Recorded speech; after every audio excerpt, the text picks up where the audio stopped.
Hello students, today we will start next lesson, the 100 dresses too.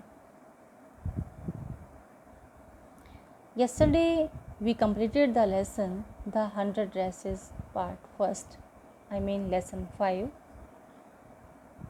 So today we will start the lesson, the 100 dresses too. I read the lesson. The characters are same that were in lesson 5, the 100 dresses 1. While the class was circling the room, the monitor from the principal's office brought Miss Mason a note. Class का मतलब the all students of the class.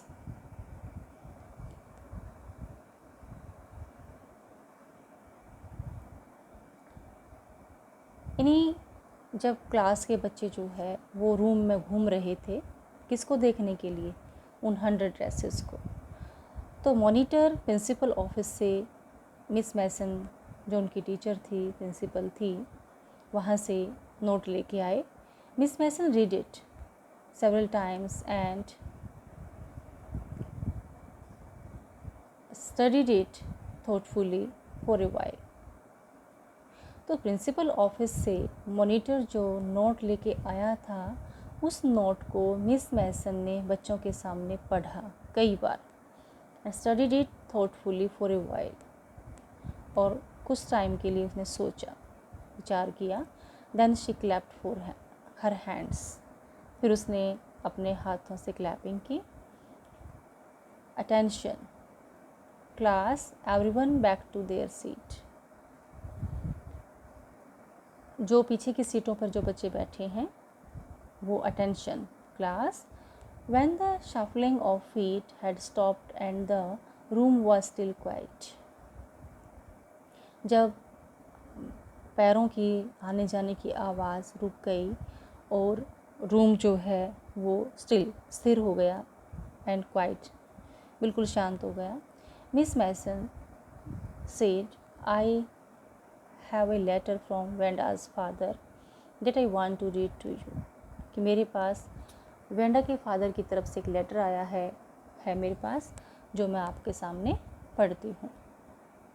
Miss Mason stood there for a moment and the silence in the room grew tense and expectant. Miss Mason वहाँ पर खड़ी थी. एक moment के लिए जो है ना, वहाँ पर एक साइलेंस फैल गया, चुप्पी रूम के अंदर, और एक टेंशन जैसे ग्रू टेंस. जो रूम में जो स्टूडेंट थे वो चुप हो गए और टेंस हो गए बिल्कुल, और एक्सपेक्टेंट, और मतलब एक्सपेक्ट कर रहे थे कि ऐसी क्या न्यूज़ है. The teacher adjusted her glasses slowly and deliberately. और टीचर ने अपने जो ग्लासेस हैं यानी स्पेक्टेकल्स, धीरे से वो एडजस्ट किए अपनी आइज़ के ऊपर, डेलिबरेटली, जानबूझकर. Her manner indicated that what was coming. उसका जो तरीका था, किसका? टीचर का, वो इंडिकेट कर रहा था व्हाट वाज कमिंग, कि क्या आगे क्या मतलब होने वाला है. This letter from Wanda's father, उन्होंने कहा कि ये लेटर वेंडा के फादर की तरफ से है. Was a matter of great importance, यानी बहुत ज़रूरी है ये. Everybody listen closely as Miss Mason read the brief note.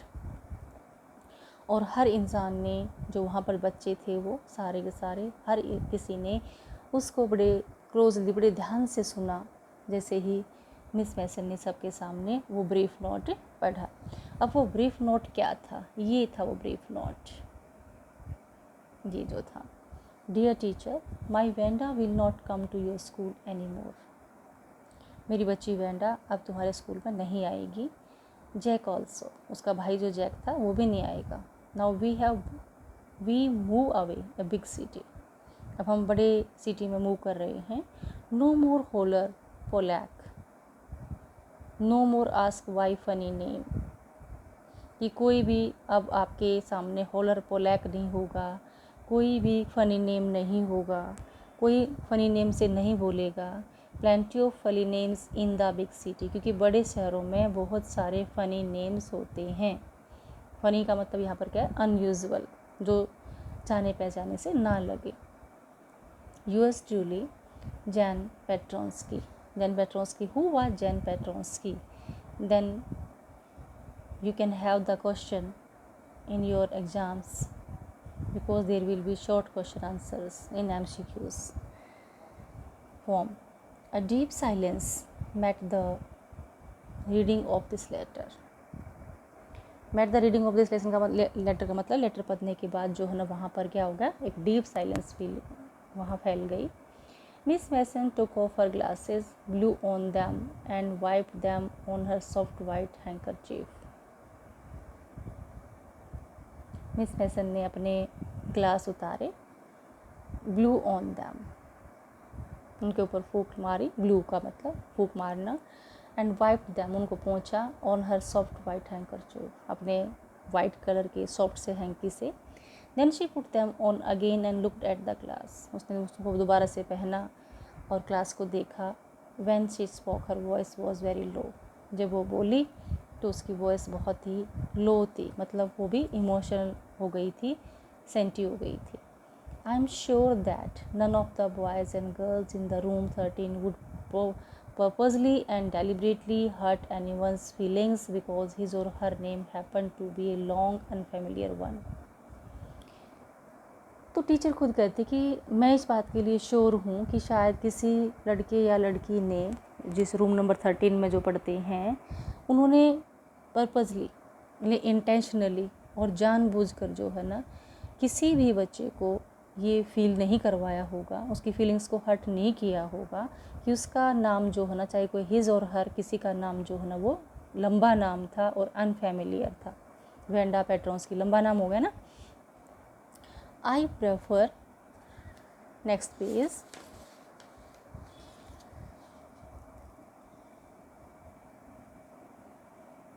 I prefer to think that what was said in thoughtlessness,